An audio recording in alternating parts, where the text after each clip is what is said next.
Lastly, let's look at the third step in creating a VR chamber department. And this is now we can take what we do in the real reality, the real world, like a real world conference room like we're looking at here. Now we can take everything that we do at this Chamber of Commerce and now replicate it in a VR chamber campus. And again, like we looked at in the first video, this is not some mystical dragon. It's just a place where we can now connect outside of this real reality. So we're going to move into a virtual reality environment or a virtual reality world where now we can really connect. And it's really a series of spaces or rooms where we can really connect again in ways that we just didn't have available to us before.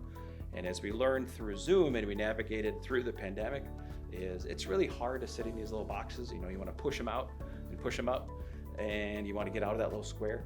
But what if you can actually do a lot of these connections in a virtual reality world? And for me, I think local leaders should lead from the front and introduce new technologies into their local communities. So just imagine a Chamber of Commerce has a virtual reality world with a series of spaces or rooms. These spaces or rooms could be areas where we replicate, for example, an upcoming conference. So maybe there's a women's conference coming next month, and on the wall there's a series of previous winners. Maybe they're a PDF of who they are and what they won, or maybe there's a video, and on the other side of the video of the experience, there actually maybe is the upcoming nominees. So you can learn about them in ways, again, that we just didn't have available to us before. And for example, as you look behind me in this particular room, it's very small. This particular Chamber of Commerce is actually reasonably small. So now they can expand, again, in ways that we don't have to spend $5 million on a new building. We can just create a world now where we can learn about this women's conference in a way that really resonates with local community residents, because it has so much information that you can't do in a traditional website or even in a physical space.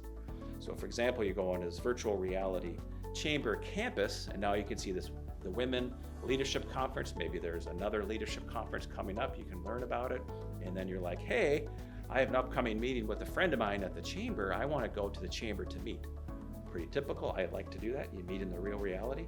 But we learned from Zoom is it saves me from going into traffic.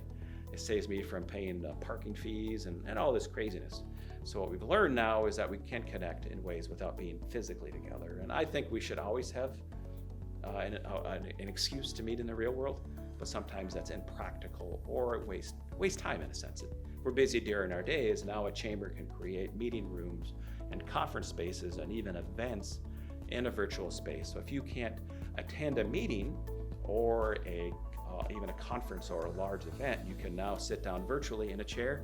You can sit in the chair and actually look up and see a video screen of maybe a live event or a recorded event. So it allows a Chamber of Commerce to really lead from the front of technology, and I call this a VR chamber campus.